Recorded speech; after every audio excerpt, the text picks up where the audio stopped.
tema pelecehan dan perundungan di lingkungan dunia kerja. Pertama-tama perkenalkan, nama saya Rima Widiasari selaku moderator pada malam hari ini. Bersama dengan kita ada dua pembicara lainnya. Yang pertama adalah Ibu Ika Mariati Saptina Siregar, sarjana hukum, selaku partner di Fernando Simanungkalit and Partners, yang juga merupakan salah satu dari bullet expert kita. Di samping itu ada juga Ibu Maria Josefina selaku bullet expert juga.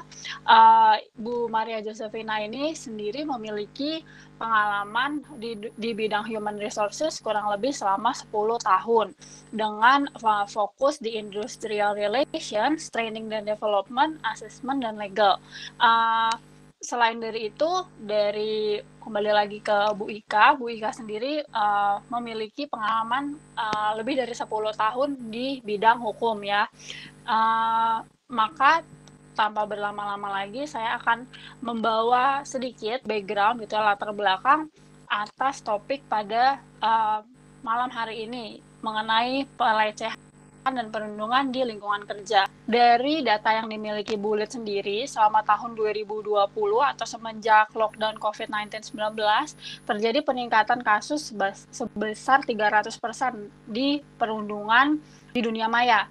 Lalu 45% dari 300% tersebut mengaku kalau mereka dirundung dan dilecehkan saat mereka berumah. Di sini bisa dilihat bahwa terjadi perundungan dan pelecehan kepada karyawan bahkan ketika mereka bekerja di rumah dan melalui sistem online seperti itu. Fakta lainnya yang kita temukan, sebuah penelitian yang dilakukan di Arizona University pada tahun 2020 juga mengemukakan fakta bahwa sebanyak 75% terjadi perundungan dewasa di tempat kerja. Angka ini lebih tinggi daripada angka pelecehan, di mana ini tentunya menjadi sebuah concern yang sangat besar ya. Kenapa terjadi perundungan dewasa? Padahal kita tahu orang dewasa atau profesional dinilai lebih memiliki emosional yang mapan dan memiliki sistem di perusahaan yang lebih profesional yang menghindari terjadinya perundungan atau segala aktivitas yang tidak sesuai lainnya, seperti tadi contohnya pelecehan seksual. Mungkin tanpa berlama-lama lagi, saya berikan waktu kepada Ibu Maria Josefina sebagai pembicara pertama untuk membawa kita lebih jauh tentang pelecehan dan perundungan di lingkungan kerja. Untuk waktu dan tempat dipersilakan Ibu. Baik, terima kasih Bu Rima. Oke, jadi memang kalau dilihat dari lingkungan kerja, terutama memang selama saya menjadi HR ya di sana, ternyata saya baru tahu juga bahwa hal-hal tersebut yang ada di lingkungan kerja, walaupun saya sebagai seorang HRD itu ternyata terjadi di lingkungan kita, yang kita tanpa sadar itu ini nanti celahnya kemana, karena kan semua orang konsentrasinya dulu konsultasi, setiap masalah ada hal-hal yang terjadi di kantor itu semua hubungannya pasti ke bagian HRD, dan legal kantor sendiri itu lebih concernnya kepada kontrak kerja, kontrak perusahaan, tentang bagaimana expand dari corporate perusahaan ke masyarakat atau keluar gitu ya, brand-brand biasa seperti itu, bukan masalah bagaimana nanti terjadi perundungan yang ada di lingkungan kerja gitu, dan itu semuanya itu masuknya ke dunia HRD. Nah, kebanyakan yang saya sering terjadi itu banyak sekali yang saya lihat adalah mereka konsultasi dan mereka curhat ya, namanya karyawan itu kan dia masuk kerja, terus ketika dia masuk kerja tiba-tiba ya itu tadi adanya yang tidak dibimbing sama seniornya, dianggap kamu harusnya anak baru tuh harus belajar sendiri dong, jalan sendiri. Belum lagi nanti dari beberapa atasan-atasan mereka tuh kadang-kadang nganggap bahwa orang-orang yang baru masuk kerja harus paham, jadi suka memberi label anak baru nih nggak bisa ya dididik, padahal pada waktu proses interview, proses seleksi ternyata udah masuk dalam hal yang namanya itu pilihan mereka. Nah, ketika masuk kerja kan pasti culture-nya di dunia kerja kita dengan latar belakang mereka dari pengalaman sebelumnya di kantor kerja mereka dulu kan berbeda-beda, dan mereka punya latar belakang itu akhirnya masuk ke dunia kerja misalkan yang hektik lah, dunia kerja misalkan lingkungannya dulu bidangnya startup misalkan, kemudian masuk ke dunia kerja sekarang atau tempat kerja yang baru adalah bidangnya kontraktor misalkan. Nah, jadi mempengaruhi speed kerja dan mempengaruhi culture yang terbentuk di perusahaan tersebut. Nah, bisa jadi mereka selama masa probation, kemudian kontrak kerja mereka nggak perform, padahal mungkin di tempat kerja sebelumnya mereka perform. Nah, ada banyak hal yang terjadi juga dengan lingkungan kerja, bahkan dengan teman-teman kerja mereka. Mereka kadang dilempar sana sini, namanya orang baru pertama kali biasanya. Kalau kita dulu zaman sekolah itu kan ada yang namanya ya baru masuk ke sekolah kuliah ya, ada yang namanya peloncoan gitu. Ospek, betul sekali. Nah, kalau di dunia kerja itu harusnya kan udah mulai kita berpikir lebih kepada bagaimana kita bekerja sama dengan saling support ya, antar orang karyawan baru atau karyawan pengganti misalkan dengan lingkungan kerja kita yang sekarang, dan saling bekerja sama. Tapi yang ada bisa jadi karena mungkin dia lebih pandai, misalkan background pendidikannya S2 misalkan, atau dia lebih kompetensinya. Jadi kelihatan dalam tanda kutip orang-orang yang lama bisa jadi nganggap, wah ini saingan saya nih, nggak enak nih saya. Nah, bisa ada itu terjadi dengan satu tindakan-tindakan, omongan-omongan yang kasar, dan bahkan kebanyakan dari orang-orang yang sudah lama bekerja, kadang kan kita punya pola ya, ngerasa bahwa saya udah lama nih kerja 10 tahun, 15 tahun. Jadi ketika sama anak baru, jadi anak barunya jadi ngerasa, duh gimana ya, siapa yang lihat saya, yang satu nge-push, jadi kita ngikutin maunya yang senior begini. Nah, ketika kita sudah memberikan training HRD, ini loh culture-nya, dunianya, kita berusaha untuk positif, bagaimana membina mereka. Ketika ketimpa di departemen atau divisi tersebut, udah mereka yang ada 3 bulan atau berapa bulan, maaf Bu, kayaknya saya nggak cocok, saya mau ngajuin resign gitu. Karena merasa hatinya nggak nyaman gitu, karena ternyata culture di sini lebih keras misalnya, atau karena ada banyak perundungan yang terjadi sama dia, pembulian yang dalam tanda kutip mungkin kelihatannya bukan bully yang kasar ya, tapi bisa jadi kata-kata, cara atasan atau cara rekan kerja kita mendelegasikan kerjaan, kamu harusnya begini, tapi ternyata kata-katanya yang terlontar kan nggak semua orang punya kata-kata yang sopan dan baik ya, tapi bisa aja itu juga masuk ke masing-masing orang atau pribadi karyawan yang baru tuh jadi yang, oh saya begini ya, oh kok begini ya caranya, karena di keluarga mereka ataupun tempat mereka nggak seperti itu. Nah, jadi bisa aja itu timbul, dan itu yang akan menjadi polemik ketika ternyata di lingkungan kerja manapun hal-hal itu terjadi, perundungan atau pelecehan. Bahkan lebih dari itu,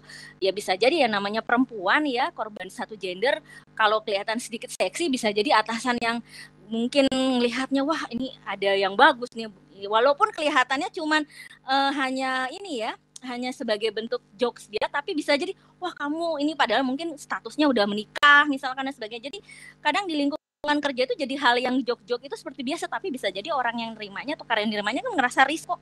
Kayak gitu cara pandang atau cara penilaian setiap orang di lingkungan kerja, apa karena pendidikannya bisa jadi, atau karena dia punya lingkungan dan tidak bisa dia itu, saya nggak bisa bilang, oh saya harus semua ke HRD, karena setiap orang kan akhirnya terbentuk karena culture-nya mereka masing-masing gitu, Brima. Iya Bu, kebetulan juga kalau dari saya sendiri untuk di perundungan dan pelecehan seksual di tempat kerja, saya alhamdulillahnya nggak pernah menjadi korban gitu atau punya pengalaman seperti itu. Tapi saya malah jadi istilahnya bystander gitu. Saya melihat teman-teman atau rekan-rekan saya yang memang dilecehkan dan juga ada yang dirundung gitu.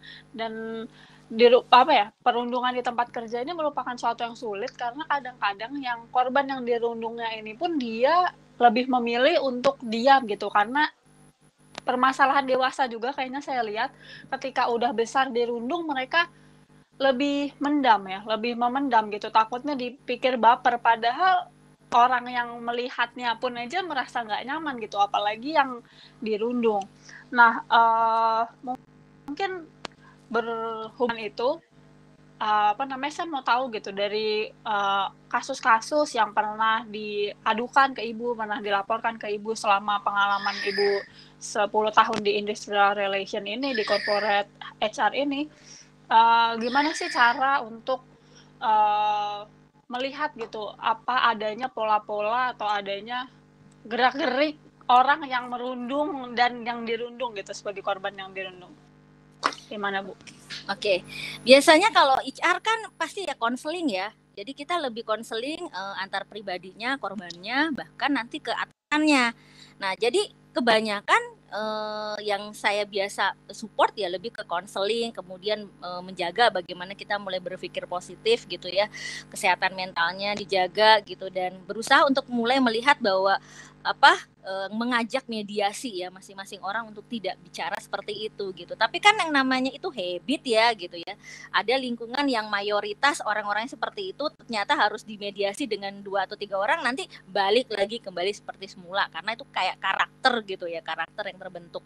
Nah, jadi seperti konseling-konseling gitu kenyataannya saya mendapati kadang harus dari kitanya ya, maksudnya kitanya sendiri harus punya powering, kita punya sendiri harus punya satu sikap bahwa kita harus bawa diri kita kemana gitu, karena kalau kita bawa diri kita, orang yang mau ke kita pun bisa mempunyai batasan, maksudnya jadi nggak berani sama kita. Tapi kalau kitanya sendiri lemah ya bisa jadi akan terus di push gitu, sering diganggu misalkan, wah ini segala macam. Tapi kalau kitanya sendiri punya satu powering diri kita yang punya benteng yang kita mampu, oh ini enggak dan sebagainya, kita punya, mungkin mereka nggak mau ganggu karena kan ada hanya beberapa orang ataupun beberapa karyawan yang terkena seperti itu. Jadi konseling seperti itu, tapi bukan saya bilang itu terjadi hanya dengan lingkungan itu ya, tapi kadang-kadang dalam tanda kutip ya, direktur dan owner-ownernya pun punya karakter seperti itu gitu loh. Jadi itu bisa aja terjadi di kota-kota besar ya, bahkan Jakarta sekalipun gitu ya. Yang pernah saya tangani adalah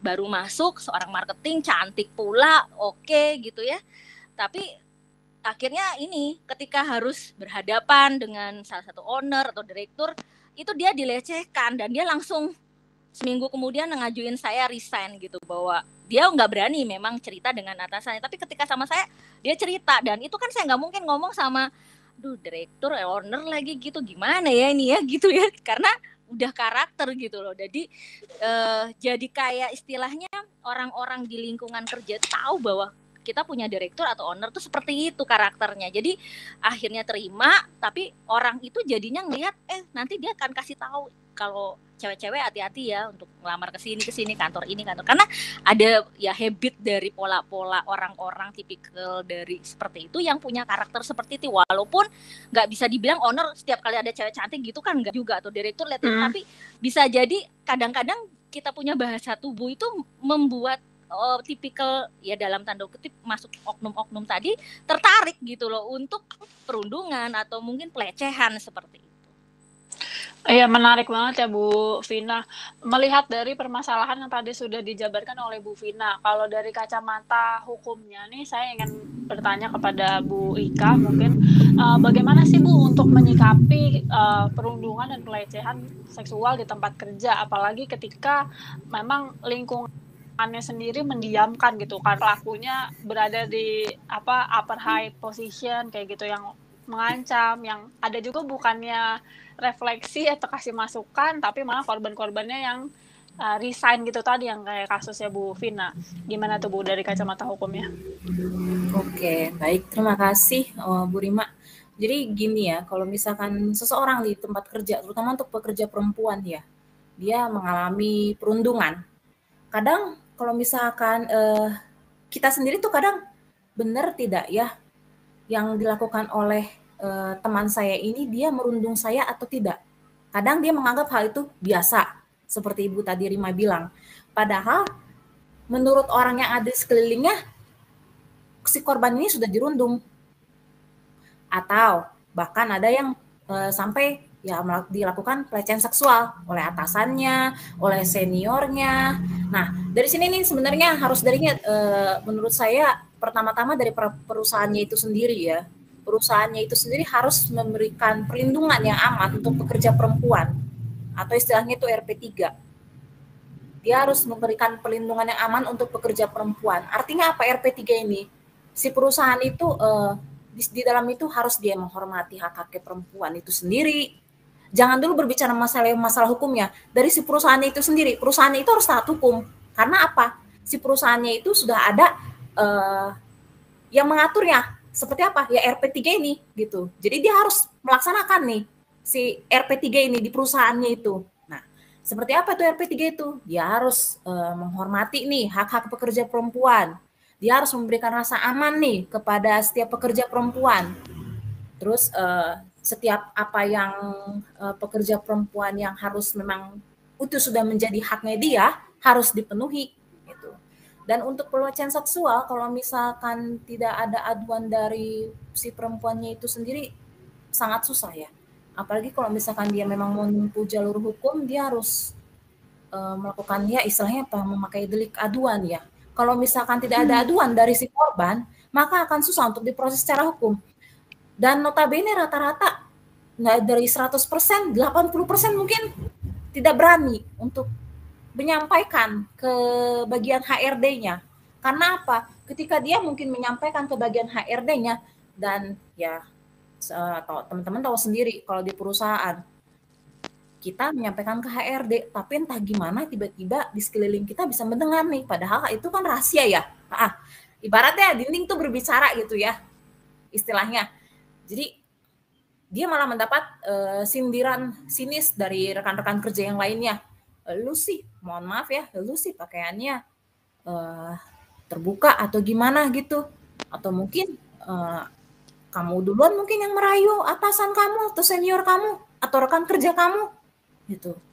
Jadi menurut saya kalau memang mau diproses secara hukum, harus ada dulu dari si korbannya itu. Dia berani nggak? Dia siap nggak dengan segala konsekuensinya? Begitupun dengan perundungan, gitu. Contoh misalkan gini, misalkan junior nih terlambat ke kantor, seniornya udah datang duluan nih, masuk jam 8 pagi, si juniornya telat. Kalau sesama teman, wah gila siang banget lu, katanya gitu kan ya. Iya nih, gue habis interview, wah serius lu? Iya gue mau resign dari sini. Nah itu mungkin bercanda kan. Nah kalau misalkan dirundung, contohnya begini, wah ini udah jam berapa mbak, katanya gitu. Perusahaan ini bukan perusahaannya mbak ya, yang bisa seenak-enaknya aja masuk. Di situ mungkin si korban merasa, oh kayaknya gue cuma ditegur biasa gitu. Tapi itu dilakukan setiap saat. Misalkan kalaupun dia nggak terlambat, misalkan pekerjaannya udah selesai nih, jam 6 sore nih pekerjaannya udah selesai nih, ya udah dia tutup laptopnya, dia main HP, seniornya ngelihat gitu, emang udah kerjaan lu udah beres atau belum sih gitu, kok enaknya malah main HP lu. Nah, itu bisa jadi kayak Ibu Vina bilang tadi, jadi karakternya dia. Jadi orang yang sudah sering merundung orang lain akan jadi habitnya dia. Saya nggak tahu nih ya, mungkin orang yang sering merundung itu kayaknya nggak ada perasaan bersalah mungkin di dalam dirinya. Gitu. Jadi kalau hal-hal seperti ini menurut saya kalau misalkan dirundung, ya bisa mungkin dibawa ke jalur hukum pun bisa, ke jalur pidana pun bisa. Cuma rata-rata kan meminimalisir untuk tidak ke jalur hukum. Itulah gunanya ya RP3 ini. Gitu. Jadi meminimalisir untuk tidak ke jalur hukum seperti itu. Iya, kalau tadi untuk yang victim blaming itu memang berat banget ya, kalau malahan ngadu terus malah jadi disalahin korbannya, dikritik, ya kamu begini-begini, itu agak sulit dan mungkin pembahas beda gitu dari pembahasan kita. Nah, cuman di sini saya mau highlight untuk permasalahan sebenarnya untuk perundungan, kasus perundungan dan pelecehan seksual ini kan termasuk berat juga ya Bu untuk pelaporan hukumnya, karena kan susah, biasanya nggak ada bukti gitu kan, atau nggak buktinya udah lewat gimana gitu kan, atau ada rekamannya mungkin, kalau nggak ada gimana kayak gitu. Nah kalau misalnya ada nih Bu yang udah willing gitu, dia mau membuat laporan tapi nggak ada buktinya, karena kan memang susah ya untuk perundungan dan pelecehan ini. Terus bagaimana Bu sebagai sebagai advokat gitu untuk pendampingan kasus-kasus yang seperti itu? Biasanya kalau misalkan kalaupun tidak ada bukti, biasanya dari kami sebisa mungkin kami akan melakukan mediasi nih antara si pelaku dan korban. gitu. Karena gimana ya, kalau misalkan pelaku ini kan kalau misalkan dia memang sudah melakukan terus tidak mengakui, ya dia merasa menang ya Bu Vina ya. Dia merasa menang ya, wah tidak ada bukti nih, saya merasa menang nih gitu. Jadi ya udah, kalau menurut saya tidak mungkin kalau tidak ada bukti. Tidak mungkin kalau tidak ada bukti gitu. Itu sih menurut saya ya. Tapi pernah Bu ada yang mungkin ke Fernando Simanungkalit partners ini yang kasus perundungan gitu atau pelecehan seksual. Pernah menangani kasus-kasus seperti itu? Untuk di law firm saya sendiri sampai saat ini tidak ada menangani kasus seperti ini ya. Saya sendiri mengalami. Itu di tempat kerja sebelumnya, iya. Di tempat kerja, pada saat saya bekerja, pada saat saya pulang kerja, dan pada saat saya pergi bekerja. Kalau dilihat dari secara saya berpakaian, tidak ada yang salah, tertutup, rapi, sopan, beretika itu. Tapi yang namanya pelaku itu memang di mindsetnya, di pikirannya ya sudah jelek, ya susah ya untuk diperbaiki gitu. Kadang kalau misalnya kayak pelaku seperti ini, mereka ya ibaratnya harus kena dulu mungkin ya, harus diproses dulu benar-benar secara hukum, baru dia bisa menyadari bahwa perbuatan itu salah gitu. Tapi kalau misalkan kita lihat sekarang ini banyak sekali yang pelecehan seksual, kadang Bu Vina bukan hanya tempat kerja, mungkin di publik ya, mohon maaf itu yang mempertontonkan, menurut saya itu juga pelecehan seksual kan, malah semakin banyak ini, saya nggak tahu kenapa semakin banyak orang seperti itu. Apakah memang ada masalahkah? Saya nggak ngerti juga, atau bagaimana gitu. Jadi menurut saya salah satu hal yang harus digarisbawahi di sini adalah untuk pekerja perempuan yang bekerja di perusahaan atau dimanapun dia berada, ketika dia mengalami pelecehan seksual, perundungan, yaitu kekerasan atau apapun itu, dia harus berani menyuarakan. Karena kalau misalkan memang dia tidak berani menyuarakan, hal itu akan menjadi terus-menerus terjadi yang mengakibatkan mentalnya, kesehatan mentalnya si perempuan itu sendiri hancur gitu. Sedangkan si pelaku ya semakin di atas angin gitu, karena dia mengira, wah si korban tidak melapor, berarti saya aman. Selama saya aman melakukannya, ya sudah saya jalan terus, seperti itu. Seperti itu. Baik Bu, terima kasih pemaparannya. Berarti kalau dari kasus-kasus yang tadi udah kita bahas nih, kalau dari segi HR sendiri Bu Vina, bagaimana sih caranya untuk HR memfasilitasi supaya kasus-kasus perundungan, pelecehan seksual di tempat kerja tuh nggak terjadi lagi atau bisa di prevent gitu, bisa dicegah. Bagaimana kalau dari sisi HR-nya? Oke. Kita biasanya kalau dulu kan ada training ya, kemudian kita juga mengubah mindset dan pola pikir bahwa dalam hidup dunia kerja itu kita harus punya rasa kerjasama, saling menghargai satu subjek manusia dengan manusia lain dengan kontribusinya masing-masing. Nah, akan tetapi itu kan tidak bisa kita bilang 100% itu berguna dan orang itu jadi berubah gitu. Tapi semua itu karena terbentuk karena mereka punya habit, latar belakang pengaruh keluarga, latar belakang lingkungan mereka, sehingga itu menjadi acap kali adalah hal yang lumrah dalam tanda kutip yang dianggap orang yaitu biasalah dalam lingkungan kerja manapun biasa gitu. Padahal mereka tidak sadar bahwa hal-hal yang mereka lakukan selama ini adalah hal-hal yang menjurus pada bentuk perundungan bahkan pelecehan. Nah, kenapa saya bilang itu? Karena saya nggak bisa bilang kalau saya saya akan bilang bahwa saya akan menerapkan itu. Tetapi ternyata di dalam divisi atau departemen saya itu bisa jadi orang-orangnya ataupun pria-prianya yang ternyata orang HRD juga nih ternyata yang melakukan hal-hal itu juga, misalkan ya karena namanya seleksi karyawan baru kan namanya dari HRD ya, bisa jadi dari tim saya segala macam, berusaha baik tapi akhirnya mencari kesempatan dalam kesempitan terhadap para seleksi karyawan dan sebagainya. Nah, cara kami juga akhirnya ya saya dengan divisi saya ya pasti akan saya solve, tapi saya bilang bahwa ini sudah bentuknya adalah kebiasaan atau habit yang terbentuk karena culture itu, baik itu dia bawa dari latar belakang keluarga, latar belakangnya dia sebelumnya, bahkan sampai di kantor yang sekarang yang membentuk.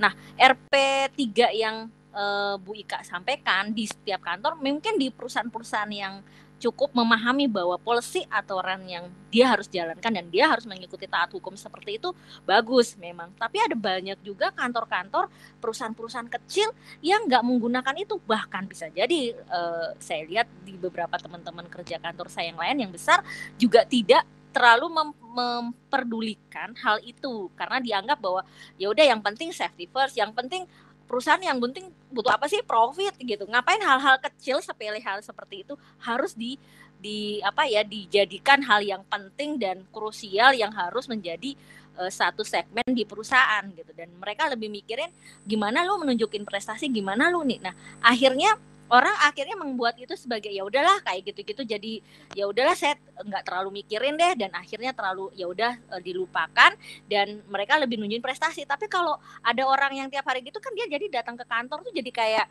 ngerasa nggak nyaman ya, ketika ke kantor ketemu itu lagi dan dia merasa pasti suatu saat ya alasannya dia pasti keluar. Nah, ketika dia nanti masuk di kantor yang baru atau bahkan saya menerima orang-orang baru, pasti mereka tanya, kenapa kamu kok bisa resign dari situ? Dia kan nggak mau bilang, atasan saya begini, kultur perusahaan saya gini. Tapi ada juga yang terbuka sama kami yang maksudnya bilang bahwa ini latar belakangnya karena ya saya merasa ada pelecehan dan sebagainya.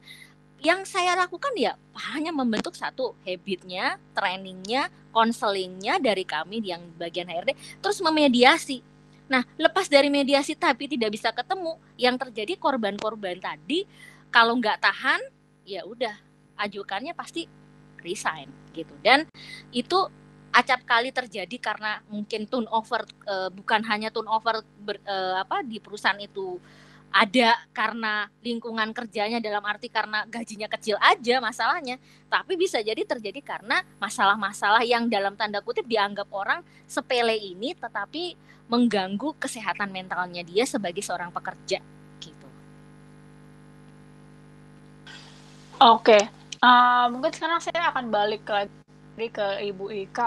Kalau menurut undang-undang gitu ya, atau secara sistem, bisa nggak sih seorang karyawan yang misalnya dirundung atau dilecehkan di tempat kerja, yang dia udah sampai mengalami kerugian secara emosional gitu ya, secara mental, itu melapor ke Dinas Ketenagakerjaan atau Kementerian Ketenagakerjaan?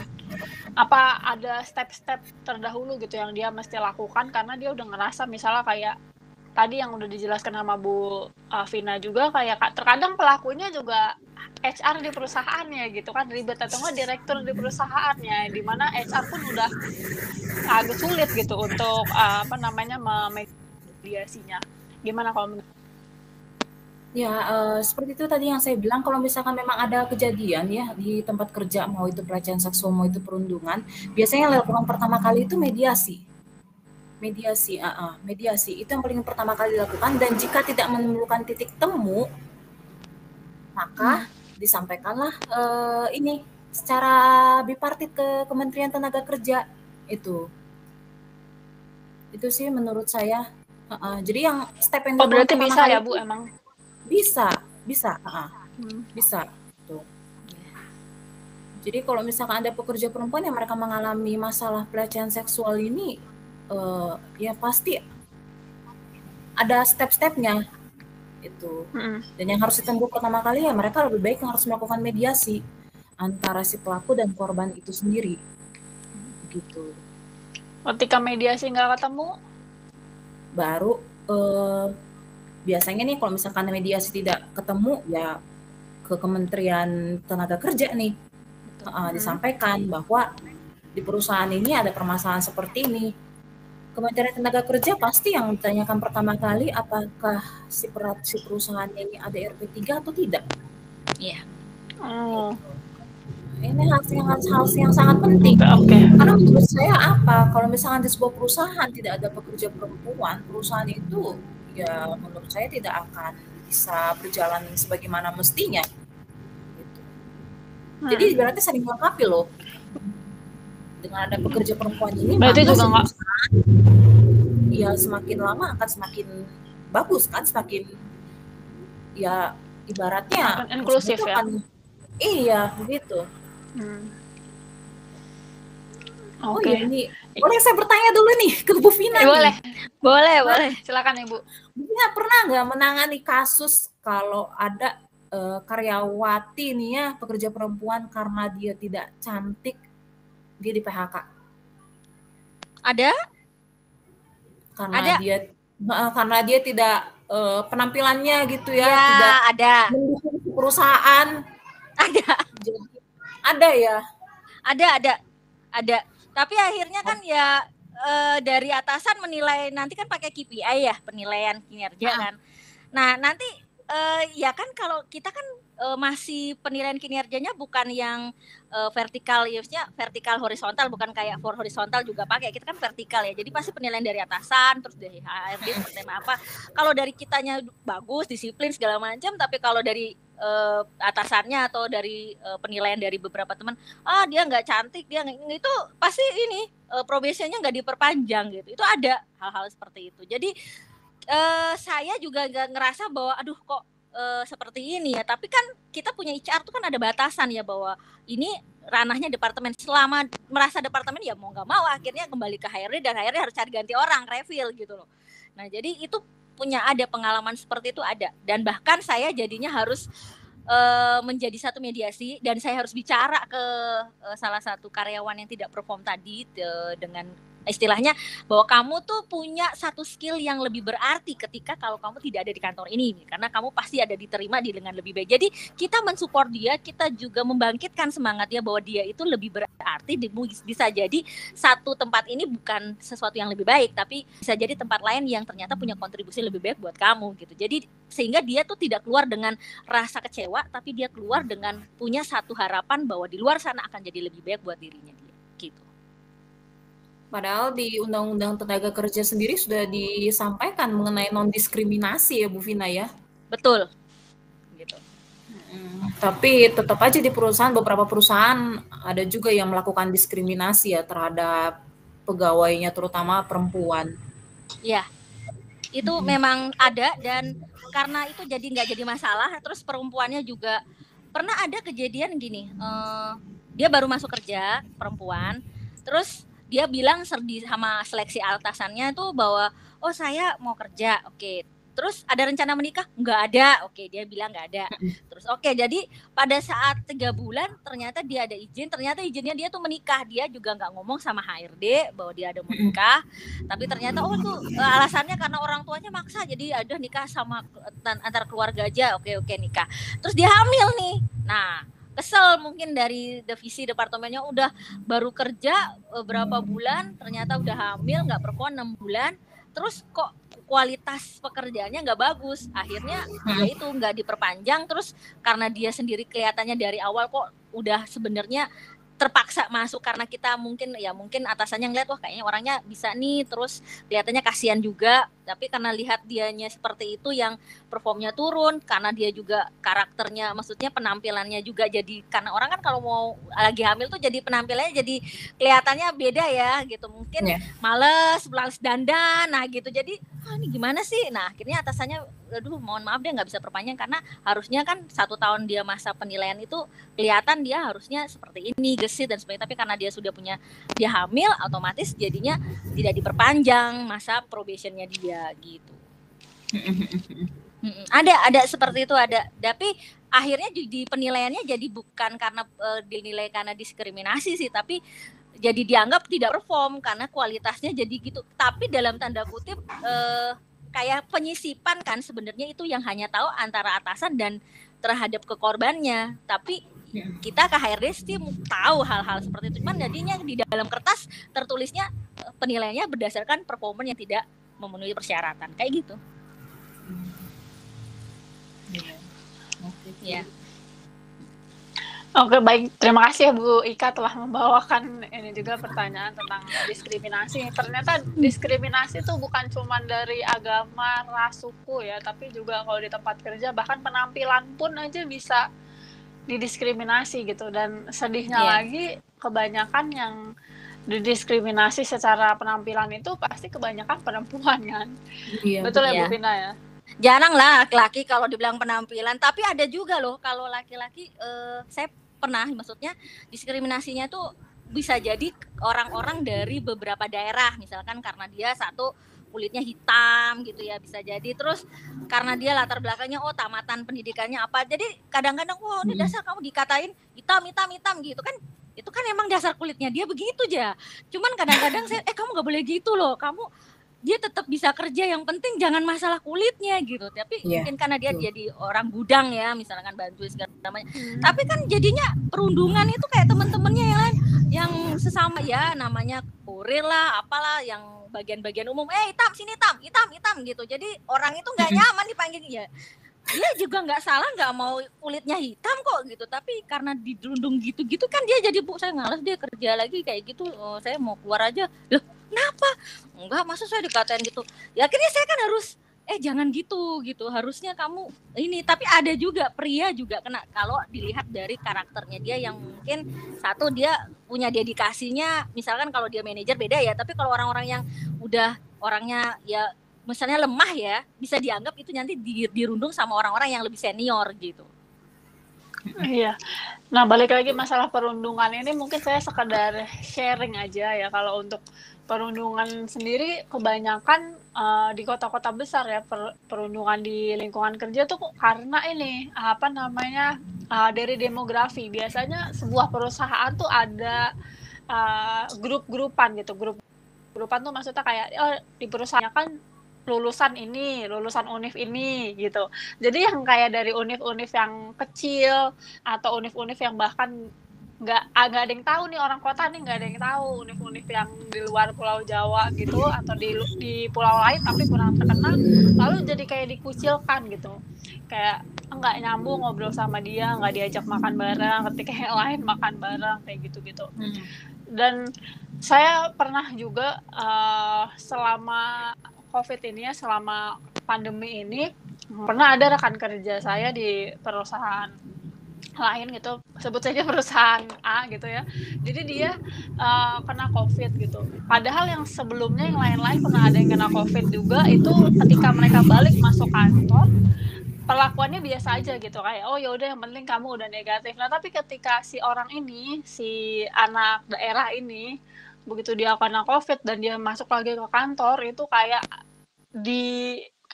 kayak anak kecil yang dijauhin gitu sama teman-temannya, kayak kamu pernah kena COVID gitu-gitu, jangan deket-deket, padahal kayak jadi kayak penyintas yang kayak lain sakit biasa kusta aja ya.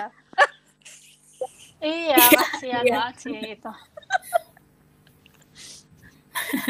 Kasihan banget.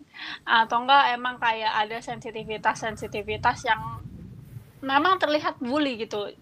Biasa kan ada perusahaan yang terbuka gitu ya, open desk aja gitu, karyawan-karyawannya, giliran ada satu mentor yang punya 2 menti, ke satu mentinya nggak pernah marah-marah yang mencak-mencak, yang teriak-teriak. Cuman kalau yang ke satu ini kayak pengen banget dilihat sama orang-orang kalau dia salah gitu. Bikin malu banget deh pokoknya. Itu yang saya ngelihatnya aja kayak nggak nyaman gitu kan, kayak ini kenapa sih orang ini kalau sama dia kok sensitif banget gitu. Akhirnya bener nggak lama dia keluar, yang dirundung itu keluar, dan tapi juga dia nggak pernah bilang sih permasalahannya apa. Cuman semua orang bisa lihat lah pasti permasalahannya sama mentornya itu. Bahkan di hari-hari terakhirnya itu dia yang harusnya masih masuk kantor nggak masuk kantor dia. Sampai ada yang nyusulin ke kosannya, katanya di kosannya udah mojok, udah kena mental gitu. Kan itu udah parah banget ya, udah sampai kena mental, terus juga buat keluar dari perusahaan gitu kan. Nah, ini kalau misalnya dari Bu Ika gitu atau Bu Vina melihat fenomena atau kejadian yang tadi saya gambarkan gitu, gimana Bu responnya? Ya kadang kalau misalkan saya lihat ya, orang yang dirundung itu si pelaku ini tidak memikirkan akibatnya. Ya pertama mentalnya jadi terganggu ya si korbannya. Kedua, si korban bisa jadi dendam loh. Dia bisa melakukan hal-hal yang di luar nalar kita. mohon maaf, mungkin dia bisa jadi membunuh si pelaku yang melakukan perundungan terhadap dirinya. Nah, jadi menurut saya pelaku perundungan ini dia harus memikirkan nih akibatnya apa sih dari setiap tindakannya itu. Gitu.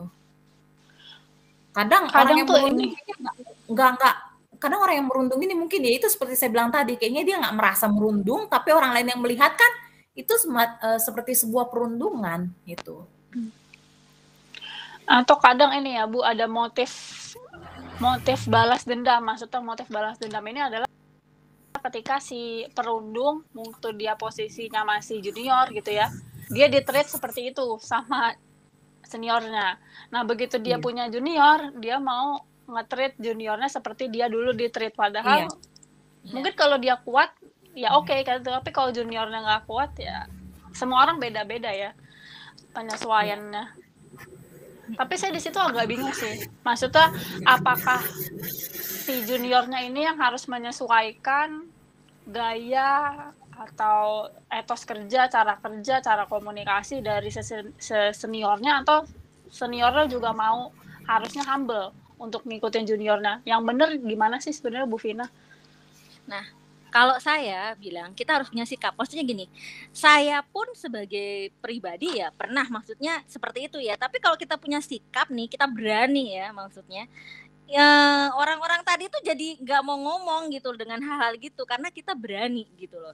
Dan maksudnya apa ya Pak gitu. Kadang-kadang seperti itu ya. Kadang banyak karena kita dilihat lemah, nah otomatis gampang kita mudah. Tapi kalau kita punya satu power, kita punya integritas, kita punya sikap, mau orang seperti apapun juga nggak akan mau dengan orang-orang yang seperti itu karena sudah beda, kayak ada jaga jarak gitu kan. Nah, jadi lebih dari kitanya dulu secara internal kita harus punya semangat itu, sudah punya kemampuan itu. Jadi ketika ada kondisi-kondisi seperti itu, mau kayak apapun kita tetap punya garis lurusnya, batasannya ini gitu ya. Kita jalanin tugas kita ini, Pak ini nih. Karena gini, saya pernah berapa kali dengan lingkungan kerja, misalkan ada beberapa atasan segala macam, dan ada yang atasan yang kerjanya tiap hari marah-marah aja gitu ya, dan marah-marahnya tuh dari depan bisa sampai berapa kilometer kedengeran gitu loh ya. Jadi itu udah karakter gitu ya, dan jadi itu bisa dia marah-marah sama beberapa divisi departemen. Tapi kan pasti yang namanya saya sebagai HRD di sana bukan orang lama juga ya, tapi orang baru juga. Maksudnya waktu masuk dan sampai saya selama bekerja itu terus terang saya nggak pernah tuh diteriak-teriakin cari A sampai, karena kita bawa sikap gitu loh. Nah beda sama ada orang yang datang, iya Pak, Pak udah takut-takut duluan gitu, dimarah-marah, dicaci maki dan sebagainya, terus bahkan dia terus karena dia kayak jadi memposisikan dirinya adalah gue orang yang terzolimi gitu ya, maksudnya kayak jadi dirundung. Jadi akhirnya kayak dia merasa bahwa aku kayaknya kok terus-terusan, dan tiap hari dia selalu, Bu kenapa saya begini, Bu kenapa saya.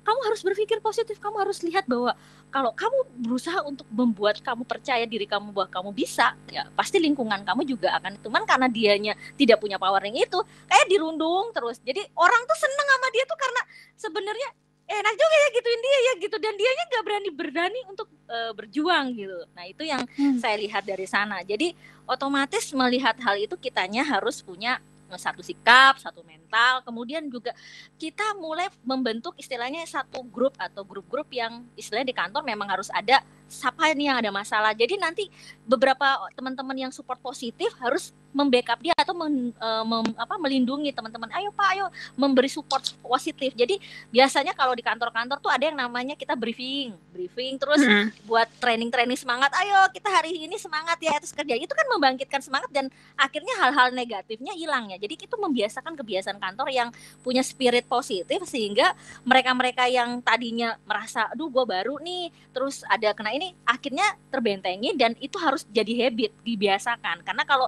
habitnya biasanya tiap kali datang masuk marah-marah, tiap kali kayak begitu, itu akannya jadi membentuk karakter yang gak bagus, negatif. Tapi kalau kita membentuk culture lingkungannya seperti itu, terus kita punya grup-grup yang saling support positif, otomatis yang tadi korban-korban tadi itu terlindungi, merasa punya beberapa grup yang bisa membackup mereka. Jadi harus ada per divisi, ada yang membantu support, terus dia harus punya teman yang bisa berbagi. Kadang kan kalau orang datang tuh kalau nggak ada teman yang berbagi, dia sendirian tuh kayaknya stres loh ya jadi karyawan, bukan aja HRD yang ngurusin sekian, tapi kalau HRD yang ngurusin ribuan karyawan bisa HRD-nya yang pusing atau HRD gitu ya. Nah, jadi itu gambarannya. Jadi lebih ke sana, terus ikutin training. Dianya sendiri harus berubah dalam arti walaupun kantor internal sudah menyediakan fasilitasi mediasi, training, dia juga harus mau merubah diri untuk bagaimana personalitinya dan bagaimana menyikapi orang-orang tadi dengan benteng dari dirinya sendiri. Itu sih dari saya. Begitu ya Bu. Sebagai HR nih Bu, Ibu pernah nggak sih HR itu kan ini sepemahaman saya Bu, nggak boleh berpihak kepada karyawan gitu ya, maksudnya kayak di pihak yang netral. Nah, Ibu pernah nggak sih punya pengalaman di mana ada sengketa gitu ya antara karyawan dan employer-nya, apa namanya, pemberi kerjanya itu sampai mesti dibawa ke ranah hukum gitu? Permasalahannya. Kalau selama ini sih permasalahan yang dibawa ke hukum rata-rata bukan masalah yang pelecehan, tapi masalah misalkan dia pencurian lah, masalah-masalah hubungan kayak PHK gitu ya, karena misalkan ini nggak perform terus karena PHK, terus mungkin orangnya merasa nggak, saya kan sesuai kontrak kerjanya kenapa ada pemutusan hubungan kerja. Nah itu biasanya dibawa ke ranah-ranah misalkan kayak tenaga kerja di Snaker, Patrit sampai ke ranah hukum, misalkan dengan nilai-nilai pesangon yang nggak sesuai segala macam itu. Tapi hal-hal yang dalam tanda kutip kayak pelecehan dan perundungan ini jarang sekali untuk dibawa ke ranah itu gitu, karena ceweknya merasa ngapain sih gitu, kayaknya hal gini terus jadi kayak membawa, kayaknya istilahnya hal kecil kayak gini dibawa-bawa lebar-lebar jadi orang tahu, mungkin jadi masuk ke publik gitu kan, masuk ke berita misalkan seperti itu. Jadi ada satu batasan perempuan yang ataupun orang-orang yang dilecehkan tuh kayaknya malu mengungkapkan hal-hal seperti itu gitu. Jadi hanya tahu antara dia dan dirinya, dia dan Tuhan, dia dan orang-orang yang mungkin dia bisa percaya gitu. Oke deh, berarti kalau misalnya agak melenceng dikit nggak apa-apa ya Bu? Tadi kan Ibu bilang kalau misalnya ada kasus-kasus yang mesti dibawa ke ranah hukum, berarti HR di sini posisinya adalah sebagai mendampingi karyawannya atau mantan karyawannya dalam proses hukumnya, atau mewakili perusahaan Bu, sebagai spokesperson-nya perusahaan. Di mana posisinya? Kalau di HRD, selama saya jadi HRD gitu ya, dan memang skup-skup HRD pasti dia itu memang harusnya jadi penengah ya di dalam dunia internal. Tapi ketika itu jadi ranah ke ranah hukum, ya misalkan ada masalah-masalah yang berhubungannya dengan kantor, otomatis HRD-nya ini yang menjadi perwakilan dari perusahaan gitu loh. Walaupun berarti mewakili perusahaan konteks, ya, bukan mewakili. Iya. Jadi dalam konteks di dalam perusahaan sendiri, dia kan bertindak harus jadi tengah-tengah ya. Maksudnya ketika performan atau apa, dia pasti kasih suggest ini Pak sama perusahaan ini gini, tentang karyawannya harus netral memang. Tapi ketika itu jadi sampai ke ranah hukum dan itu harus dibawa ke publik, keluar. Nah, HRD di sini akhirnya jadi mewakili perusahaan, karena nggak mungkin ownernya atau direkturnya yang mau ngurus-ngurus ke Bipatrit atau urusan ke Depnaker tuh nggak mau, pasti HRD-nya yang diminta gitu. Seperti itu ya Bu. Mungkin kalau dari Bu Ika sendiri juga permasalahan antara karyawan dan pemberi kerjanya yang biasanya dibawa ke ranah hukum sama ya Bu, permasalahan gaji, pemutusan hubungan kerja, kontrak seperti itu ya. Iya, kontrak kerja, misalkan si pekerjanya melakukan penggelapan, tapi rata-rata kebanyakan itu mengenai kontrak kerja. Itu. Kontrak kerja ya?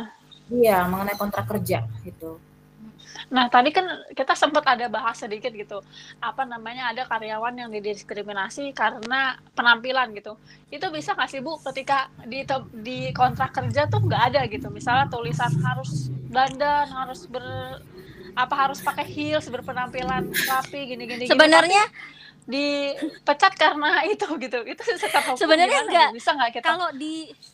Kalau di kayak di retail misalnya kayak di perusahaan-perusahaan kecantikan ya, maksudnya retail atau pesawat gitu ya, itu memang harus penampilan. Jadi dia memang dijaga harus cantik, terus ada SPG harus memang cantik, memang harus, kalau nggak cantik nggak bisa lulus kalau masuk ke sana gitu. Ada memang position yang seperti itu. Tapi kalau yang secara umum gitu ya, maksudnya yang secara standar gitu ya, harusnya sih nggak jadi persoalan ya, masa dia bagian admin harus cantik gitu kan, nggak juga. Tapi kalau memang dia harus SPG atau dia pramugari, misalnya dipilih harus jadi pramugari, atau dia bagian customer service gitu ya, atau markom, memang dilihat harus cantik gitu. Jadi pasti usernya itu nyari, saya mau cari cewek dengan tinggi sekian, posisi badan harus menarik gitu, memang secara requirement dicari. Tapi ada juga beberapa yang tidak dimasukkan ke pemilihan atau pencarian kandidat. Misalkan kalau orang admin, tapi kalau atasannya kadang-kadang lihat orangnya gitu berubah gitu kan, bisa jadi karena dia ngerasa dulunya kok staffnya dulu cakep gitu ya, tiba-tiba berubah, kan itu berarti requirement-nya yang dia minta nggak dimasukkan kan gitu.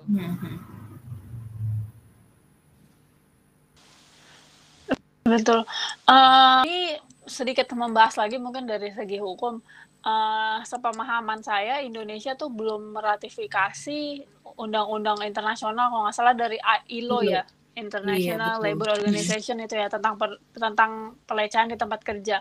Mungkin Ibu Ika bisa menjelaskan sedikit tentang itu? Jadi ILO itu sendiri ya, sebenarnya di dalam itu konvensinya itu sudah, menurut saya sudah lengkap loh ini ILO ini ya. Dan saya juga tidak mengetahui kenapa Indonesia belum meratifikasi sampai dengan saat ini.